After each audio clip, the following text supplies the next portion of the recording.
I think that pressure from the EU and even from the US is not irrelevant to China's considerations.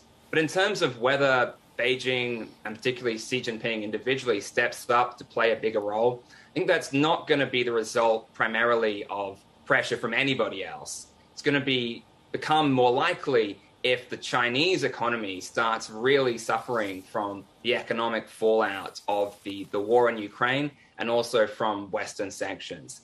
And we're seeing, rising pressure, and there's certainly concern, deep concern in Beijing, but we're not getting to a point where Xi is facing a do or die situation where he really has to bring the conflict to an end as soon as possible. We're still probably quite far, actually, from that point. So we see no indication at the moment of China changing its approach to Russia or to the Ukraine conflict. They'll probably keep the option of stepping up to mediate alive, because that's helpful for China diplomatically to keep the EU on side and to limit their response. But don't see that changing in terms of what China actually does on the ground anytime particularly soon.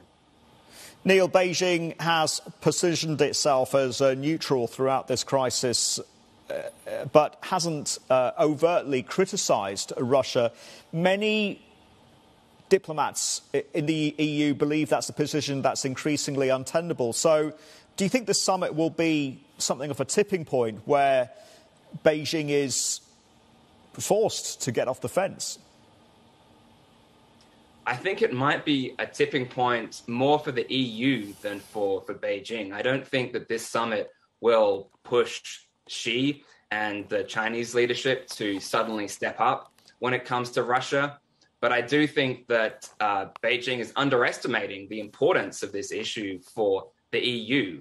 The EU is not going to be mollified by the fact that they have a big trading relationship with China. There are bigger things at stake from the EU's perspective.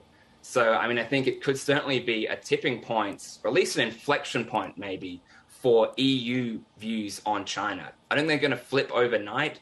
There are still a lot of things that the EU wants to cooperate with China on, particularly climate change, some trade issues, global health. But in terms of the overall balance of the EU's relationships with China versus the United States, I think that a disappointing outcome from this summit, which I think would be the base case, is going to accelerate the EU lean towards the US and away from China.